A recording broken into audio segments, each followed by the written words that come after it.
കഴിഞ്ഞ ശനിയാഴ്ചയാണ് Kannur corporation railway സ്റ്റേഷന്റെ കിഴക്കേ കവാടത്തിന് സമീപത്തായിട്ട് നമ്മുടെ സ്റ്റേഡിയത്തിനടുത്തായിട്ട് ഒരു മൾട്ടി ലെവൽ പാർക്കിംഗ് സംവിധാനം തുടങ്ങിയത്. പക്ഷേ ആ പാർക്കിംഗ് സംവിധാനം തുടങ്ങി ഒരാഴ്ചയോളം സൗജന്യമായിട്ട് സേവനം നൽകുമ്പോഴും ആൾക്കാരിപ്പോഴും കണ്ണൂർക്കാർക്കിപ്പോഴും അതിന്റെ ശീലം മാറിയിട്ടില്ല. റോഡരികിൽ വാഹനങ്ങൾ ഉപേക്ഷിച്ചു പോകുന്നതാണ് ഇപ്പോഴും പതിവായി കാണുന്നത്. ആ മൾട്ടി ലെവൽ പാർക്കിംഗ് സൗജന്യമായി നൽകുമ്പോൾ പോലും 100 വാഹനങ്ങൾ അവിടെ പാർക്ക് ചെയ്യാൻ സംവിധാനം ഉണ്ടായിട്ട് പോലും അവിടെ വാഹനങ്ങൾ പാർക്ക് ചെയ്യാതെ റോഡരികിൽ ഇങ്ങനെ ഇട്ട് പോകുന്നതാണ് നമുക്ക് കാണാൻ കഴിയുന്നത്. നേരത്തെ ഉണ്ടായിരുന്ന ആ ദുരിതം ഇപ്പോഴും തുടരുന്നു എന്നുള്ളതാണ് ഇവിടെയുള്ള പരിസരവാസികൾ ഉൾപ്പെടെ പറയുന്നത്. നമുക്ക് ഇപ്പോൾ ഒരു ചേട്ടൻ നമ്മോടൊപ്പം ചെയ്യുകയാണ്. ചേട്ടാ, ഇപ്പം പാർക്കിംഗ് സംവിധാനം അവിടെ വന്നു എന്ന് പറയുന്നു, പക്ഷെ അത് ഉപയോഗിക്കുന്ന ആ ഒരു രീതിയിലേക്ക് നമ്മുടെ ശീലം മാറിയിട്ടില്ല അല്ലെ? ഇല്ല, അവിടെ അതിനുള്ള സംവിധാനം തിരിച്ചും ആയിട്ടില്ല.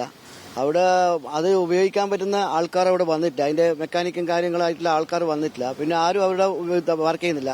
കംപ്ലീറ്റ് ഇവിടെ റോഡരികിൽ വെച്ചിട്ടാണ് പോകുന്നത്. റെയിൽവേയിൽ പോകുന്ന ആൾ അവിടെ ഫീ കൊടുക്കണം, ഇവിടെ ഫീ കൊടുക്കണ്ട. അതുകൊണ്ട് ഇവിടെ ഇട്ട് 2-3 ദിവസം ഈ വണ്ടി ഇവിടെ കിടക്കും. അതേപോലെ അങ്ങും ഇട്ടിട്ടാ പോവാ. ഒരു വണ്ടി ദുരിതം വലുത് തന്നെ. ഒരു വണ്ടിക്കാരനെ എടുക്കണമെങ്കിൽ മറ്റേ വണ്ടി വന്നാൽ അതിന്റെ ആള് വന്നാൽ മാത്രമേ എടുക്കാൻ പറ്റൂ. മുമ്പിലും ബാക്കിലും പാർക്ക് ചെയ്തിട്ട് പോകും.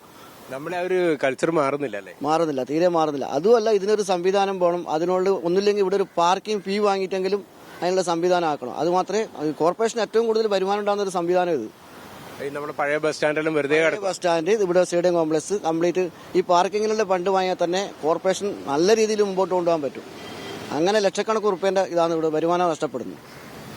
വലിയ കോടികൾ മുടക്കിയിട്ട് മൾട്ടി ലെവൽ പാർക്കിംഗ് അവിടെ ഏർപ്പെടുത്തി. പക്ഷെ അതിന് തൊട്ടടുത്തായിട്ട് തന്നെ നമ്മുടെ ഈ സ്റ്റേഡിയത്തിന് സമീപത്തായിട്ട് തന്നെയാണ് ഇത്തരത്തിൽ നിരവധി വാഹനങ്ങൾ, വലിയ വാഹനങ്ങൾ ഉൾപ്പെടെയുണ്ട്, നല്ല ആഡംബരമായിട്ടുള്ള കാറുകൾ ഉൾപ്പെടെയാണ് ഇങ്ങനെ നിർത്തിയിട്ടിരിക്കുന്നത്. ഇനി നമുക്ക് ആ മൾട്ടി ലെവൽ പാർക്കിംഗ് സംവിധാനത്തിന്റെ ആ കാഴ്ചകൾ കൂടി കാണാം. അവിടെ എത്രത്തോളം തിരക്കുണ്ട്, അല്ലെങ്കിൽ അവിടെ എത്രത്തോളം വാഹനങ്ങൾ എത്തിയിട്ടുണ്ട് എന്നുള്ള കാഴ്ചകൾ കൂടി നമുക്ക് കാണാവുന്നതാണ്. റെയിൽവേ സ്റ്റേഷന്റെ കിഴക്കേ കവാടത്തിന് തൊട്ടു മുന്നിലായിട്ടാണ് കണ്ണൂർ കോർപ്പറേഷന്റെ ഈ മൾട്ടി ലെവൽ പാർക്കിംഗ് സംവിധാനം വരുന്നത്. 1, 2, 3, 4, 5 നിലകളിലായിട്ട് ഏകദേശം 100 വാഹനങ്ങൾ നമുക്ക് ഒരേ സമയത്ത് നിർത്തിയിടാൻ പറ്റും. അത് വളരെ സൗകര്യപ്രദമായിട്ട് ഉള്ള ഒരു സംവിധാനം തന്നെയാണ് ഇത്. പക്ഷേ ഇതിനകത്ത് ഈ സൗജന്യ സേവനം ഇപ്പോൾ നൽകുമ്പോൾ പോലും വാഹനങ്ങൾ വളരെ വിരലിലെണ്ണാവുന്ന വാഹനങ്ങൾ മാത്രമാണ് ഈ കഴിഞ്ഞ ദിവസങ്ങളിലൊക്കെ ആയിട്ട് ഇവിടെ വന്നിരിക്കുന്നത്.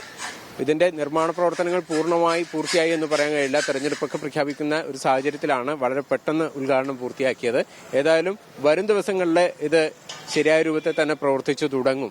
അപ്പോഴേക്കെങ്കിലും നമ്മൾ കണ്ണൂർക്കാരുടെ ഈ രീതി മാറി വന്നേ പറ്റുള്ളൂ. കാരണം ഇത്ര വലിയൊരു സംവിധാനം ഒരുക്കിയിരിക്കുന്നു. പാർക്കിങ്ങിന് സുരക്ഷിതവും അതുപോലെ തന്നെ സൗകര്യപ്രദവുമായിട്ടുള്ള സംവിധാനമാണ് വന്നിരിക്കുന്നത്. റോഡരികിൽ വാഹനം ഉപേക്ഷിച്ചു പാർക്ക് ചെയ്തു പോകുന്ന ആ രീതിയിലാണ് ഇനി കണ്ണൂരുകാർ മാറ്റം വരുത്തേണ്ടത്. ക്യാമറാമാൻ രാജേഷ് വടകരക്കൊപ്പം ബിജീഷ് ഗോവിന്ദൻ, മീഡിയ 1, കണ്ണൂർ.